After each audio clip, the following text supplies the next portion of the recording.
A woman must continually watch herself. She is almost continually accompanied by her own image of herself.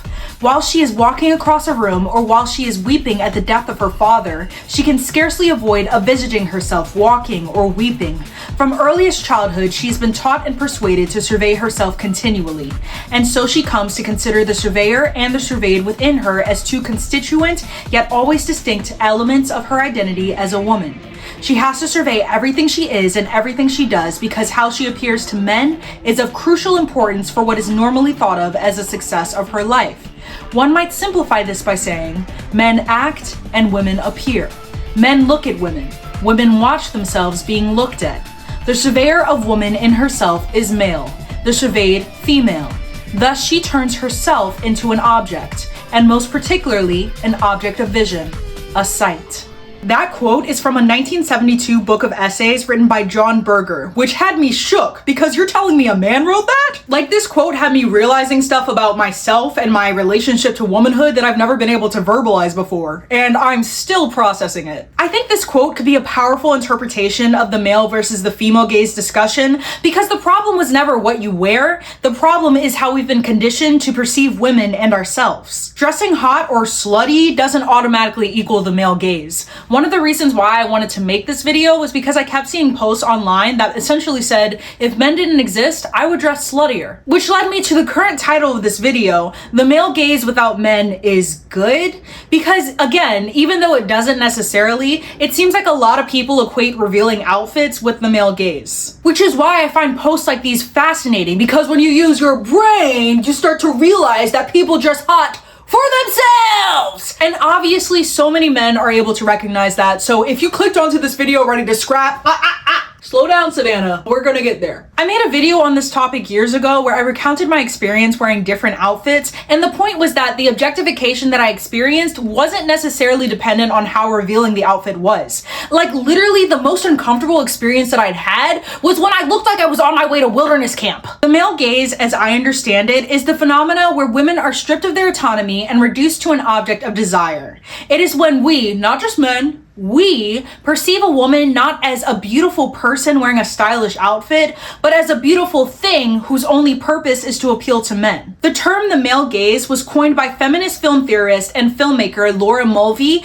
in her 1975 essay, Visual and Other Pleasures. I just want to point out a few quotes from the essay that really stuck with me. As Bud Beaudeker has put it, what counts is what the heroine provokes, or rather what she represents. She is the one, or rather the love or fear she inspires in the hero, or else the concern he feels for her, or who makes him act the way he does. In herself, the woman has not the slightest importance. Oh, got it. Mind you, Bud Beaudeker was an American filmmaker known for the westerns he made in the late 1950s, so you know he meant that shit. This is the classic damsel in distress trope where the female lead is going through it! Like, she is crawling through the trenches of agony and despair for what?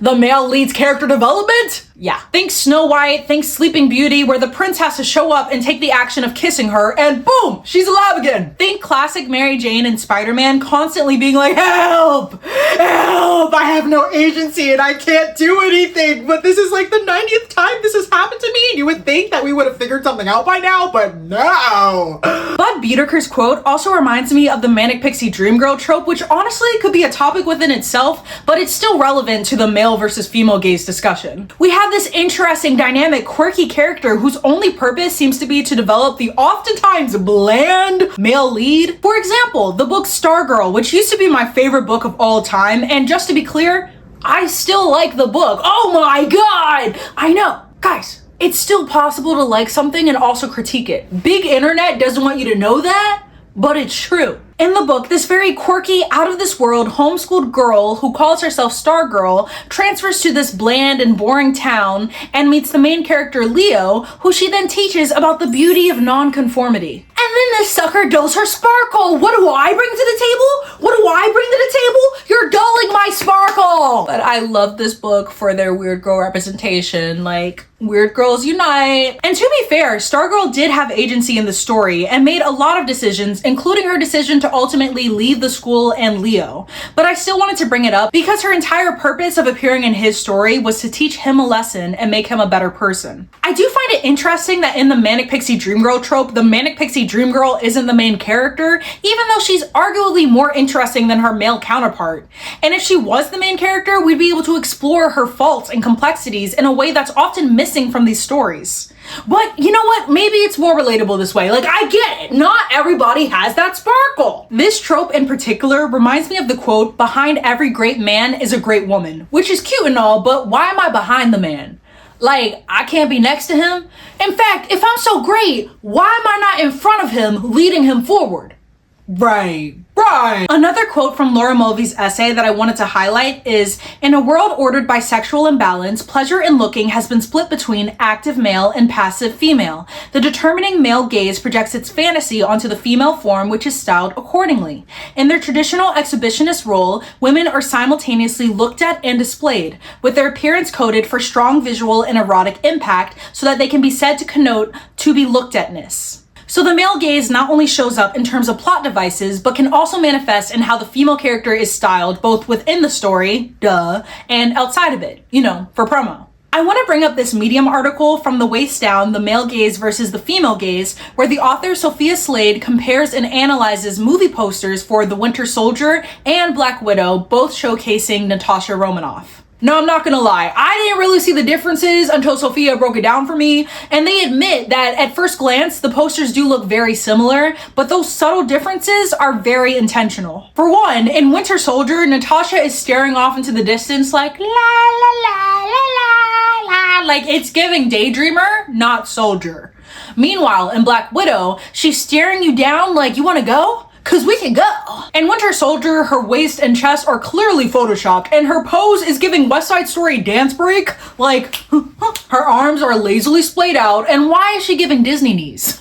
Like, this girl is not ready to fight. In Black Widow, her shoulders are square, body's realistic and still T, and her suit is giving more practical. Small detail, but in the Winter Soldier, like, her hair is cute. You know, I love a good bob, but realistically, in a fight, it's getting all up in her face like, while in Black Widow, her hair is pulled out of her way, it's in braids, it's cute and practical. Another character portrayal that relates to this Laura Mulvey quote is Harley Quinn in Suicide Squad. Not even 3 minutes into the movie, you can clearly see how Harley Quinn was styled to accommodate the male gaze fantasy. We first meet Harley Quinn trapped in a cage and trying to convince the guard to let her out, and she does this by licking the bars and inviting him to come in and play with her. And now keep in mind, your takeaway isn't supposed to be, wow, this is a girl that's desperate to get out of a bad situation. It's supposed to be, wow, that is hot. Literally, her scene ends with an overhead shot of her knocked out on the ground while the guard says, that is just a whole lot of pretty and a whole lot of crazy. Okay. Compare this to Deadshot's scene, which is right before this one, where you can clearly see that the character is shirtless in his cell, but we're not getting pan-up shots of his muscles or close-ups of his body parts.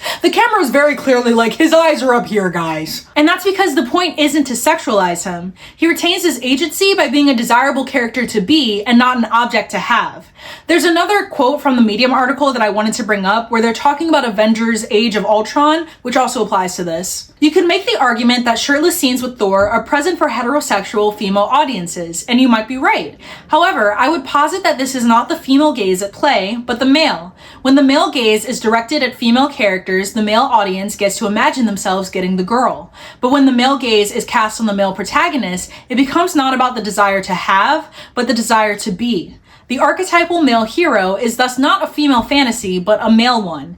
It is who Hollywood tells men they ought to want to be. Which of course can be problematic in its own right because it may encourage male audiences to have unrealistic expectations about themselves, their bodies, and their relationships with others. And of course there are many instances where male characters are objectified, but we see disproportionately in media how many female characters are stripped of their autonomy to cater to their male counterparts. The last of Laura Mulvey's essay quotes that I want to discuss is, the presence of woman is an indispensable element of spectacle in normal narrative film, yet her visual presence tends to work against the development of a storyline, to freeze the flow of action in moments of erotic contemplation. This alien presence then has to be integrated into cohesion with the narrative. Which brings me to the topic of fan service, a term for when elements are added to a story that serve no narrative purpose but are just there to make the audience happy. And a lot of time it has to do with taking off them characters' draws. The first thing that comes to my mind when I think fan service is anime. And not just any anime, specifically fairy tale. Like, you can barely get through 5 minutes of that show without some sort of fan service. Like, that's too much, mamas.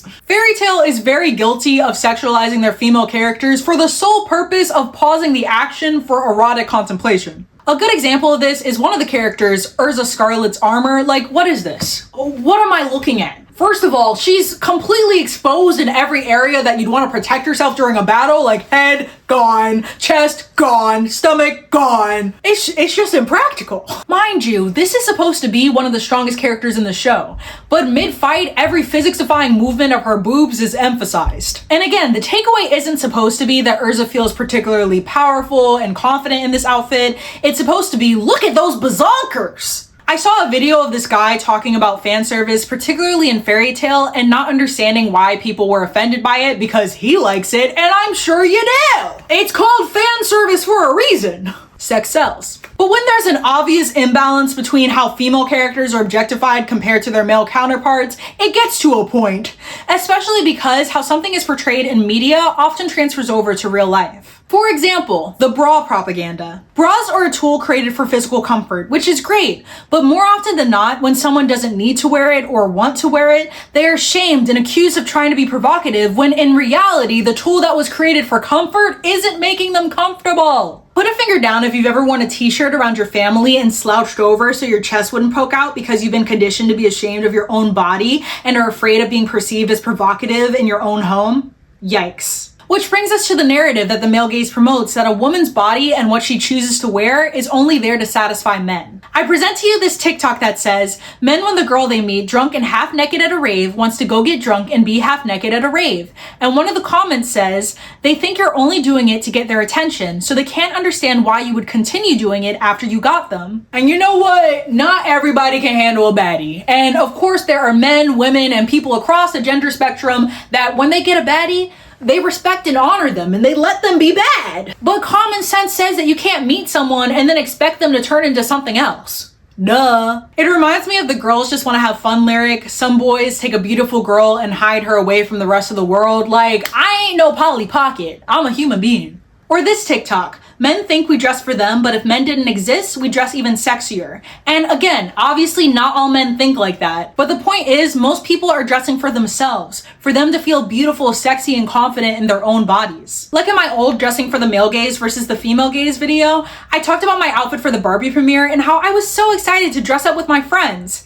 I did not want to get catcalled every step of the way to the movie theater, but I did. I found a lot of TikToks that were like skirts I would wear if men didn't exist or clothes I would wear if men didn't exist, which suggests that people would dress more scandalously and wear more revealing outfits if they weren't afraid of being objectified and harassed. And for the third time, not all men, so don't get up in my comments like not all men. The problem is how men, women, everyone is socialized. I don't believe that anyone is automatically good or bad, wholesome or creepy for elements of their identity that they can't control. I don't want this to be interpreted as an us versus them video. The point of talking about problematic tropes and breaking down the negative consequences of the patriarchal system that we live in is to be more mindful of the media that we create and consume and to hopefully build a more equitable world where everyone has agency, regardless of gender. You know, I got a comment recently shaming me for using my privilege to talk about topics that I care about like this. So let me do it once more. It is so easy to feel hopeless right now. You're probably overwhelmed by every new crazy heartbreaking event that's happening every day. And it's not just politics, it's life. I just want to remind anyone watching this that the people united will never be defeated. Joy is a form of resistance, not purposeful ignorance, but joy. Bye.